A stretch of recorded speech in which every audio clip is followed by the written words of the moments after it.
The Lifestyle Show, presented by Selina MacKenzie. It's culinary corner time now, and if you've ever considered trying to make bread or maybe even pizza or focaccia, then maybe you can get some tips from our culinary corner guest today. She's here to tell us about her new book, which is called 3 Doughs, 60 Recipes. Welcome to the show, Lacey Ostermann. Thank you so much for having me. You're welcome. Blimey. I mean, it's something I've never tried, even with a machine, but which I'm sure you wouldn't. I'm sure you wouldn't use a machine yourself. But the thing that I hear about trying to make bread is it's the proving that's the difficult bit.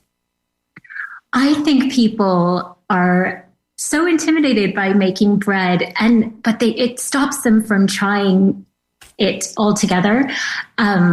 So proving is really just letting the bread rest and rise. You leave it alone. You don't need to watch it rise in the bowl. You literally just leave it to rest and rise. And I think, people think because the yeast is alive, it's really technical and sciencey, and they're a bit intimidated by it. But the point of my book is that it shouldn't be intimidating. It doesn't need to be. I want to get as many people making bread as possible. It's a great idea. I mean, I remember my grandmother years ago, and how I used to watch her kneading the dough, and she used to say, you can either have too much flour or too little flour. It has to be exactly the right amount of flour.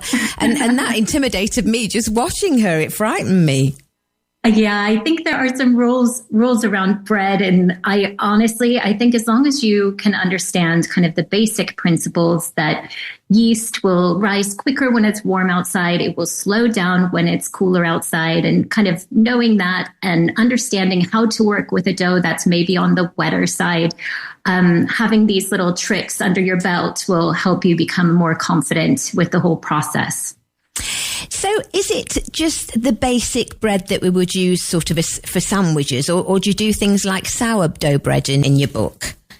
So in my book, all of the doughs in my book are using instant yeast because I find that's the most accessible and least intimidating for bread beginners.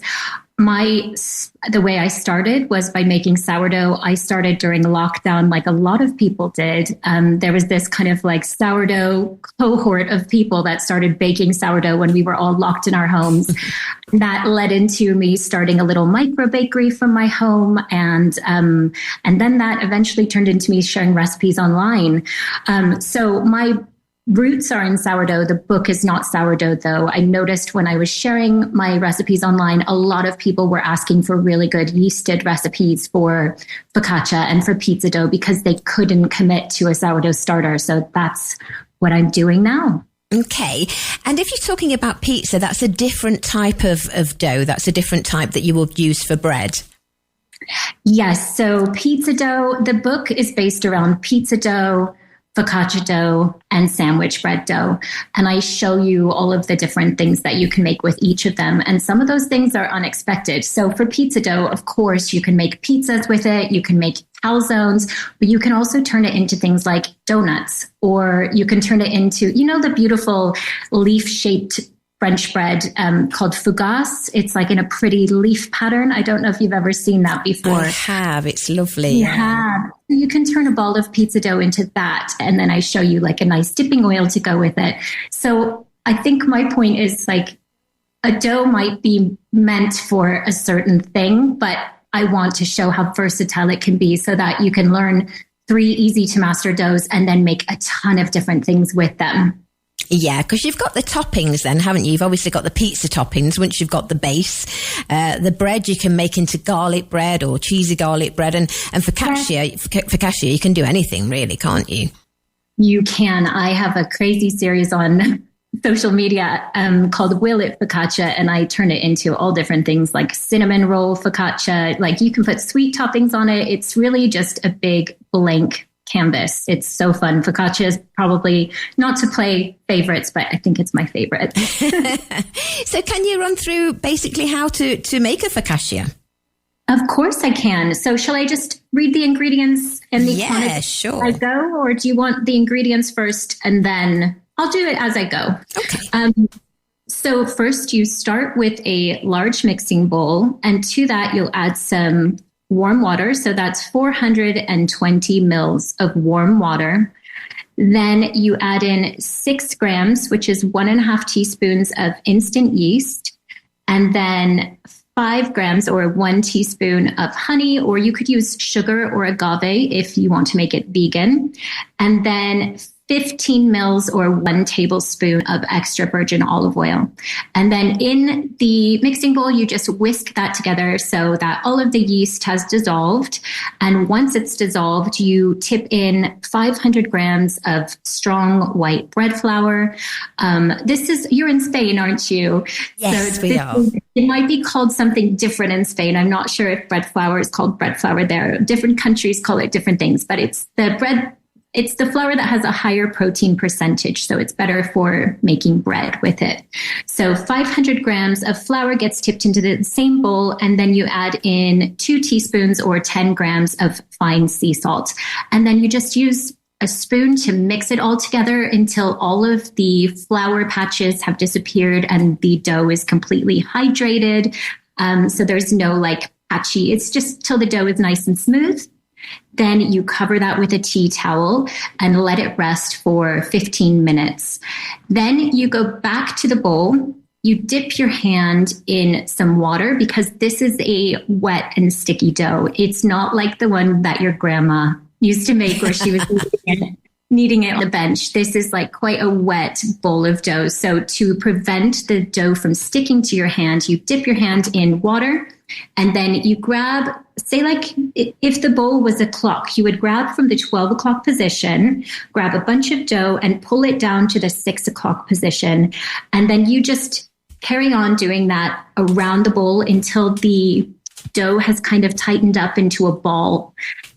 This helps to develop the gluten in the bread, which will help to hold in the bubbles later on. So you want to work the dough. It's the equivalent of kneading a dough that's drier. You would do something called stretch and folds for a wet dough. So this is this process where you wet your hand, stretch it up and over itself, continue that around the bowl, probably only 8 to 10 times, and then you let it rest for another 15 minutes. You repeat that stretch and fold motion one more time after the 15 minutes, and then you leave the bowl at room temperature for an hour to an hour and a half. This is what I was talking about with knowing the temperature of the day. So I'm in the UK, it's a little bit cooler here, so it might take an hour and a half here. But if you're in a warmer climate, it might take only an hour because the dough will rise quicker. At that point, you tip it into an oiled tray. I know the dimensions in inches, but I can't remember centimeters, but it's a 9 by 13 tray, metal preferably, because it helps the dough to crisp up on the bottom the best.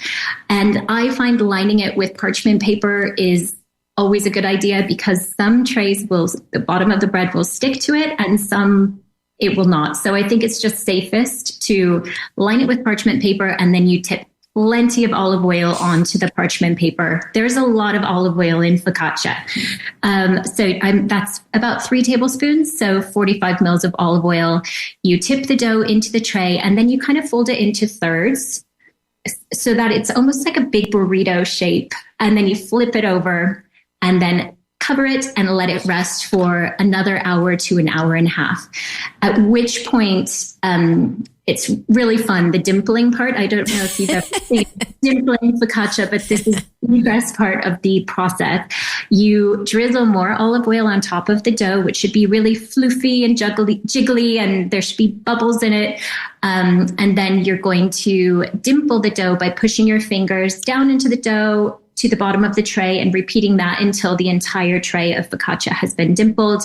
Sprinkle over some sea salt, and you can push in any toppings you'd like at this point. So that might be tomatoes or olives or onions or something sweet. If it was sweet, you might want to leave off the salt, but you could do fruit and nut focaccia. There's so many different opportunities for flavors, so you can get creative here. In my book, I have a chimichurri focaccia. So instead of the olive oil, you drizzle chimichurri over the dough and you dimple that in, and it's delicious. It's so flavorful. Anyway, after it's dimpled, you bake that in an oven at 220 Celsius for I always bake on the bottom rack so that the bottom stays crispy. And you bake that for between 18 to 25 minutes. It really depends on the oven. And yeah, every oven is so different. So it might take a few tries to find the right amount of time for baking your focaccia in your oven. But that's pretty much the process. Once it's out of the oven, you transfer it to a cooling rack so the bottom can stay crispy. And you tear it in like...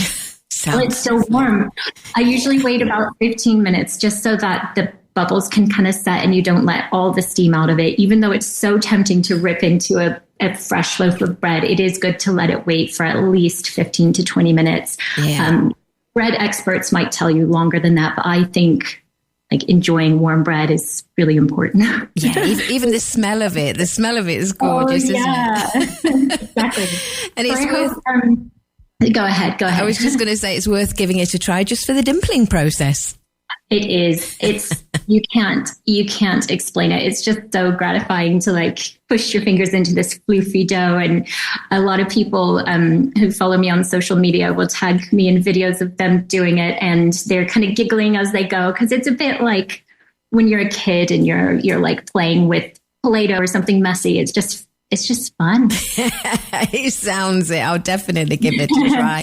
Well, this and many more recipes are in Lacey's book, which is called 3 Doughs, 60 Recipes, Sandwich Bread, Focaccia, Pizza, Easy to Make Doughs and Delicious Ways to Enjoy Them. As I say, it's by Lacey Ostermann, who we're chatting to now, and we're selling it right now on our website, tre.radio. Lacey, do you have your own website as well, or is it social media for you? So I'm working on my website at the moment, but you can find me on Instagram and on TikTok. My handle is @_LaceBakes_ on both of those platforms. And I have a lot of video tutorials on there. But in the book, there are also video tutorials for each of the doughs. There's QR codes that you can scan to take you to a video tutorial if you need that extra support while you're learning to make bread. Great stuff. Well, I appreciate your time today. Thank you for coming on the show. Thanks for having me, Selina. It's a pleasure. Bye-bye. Bye.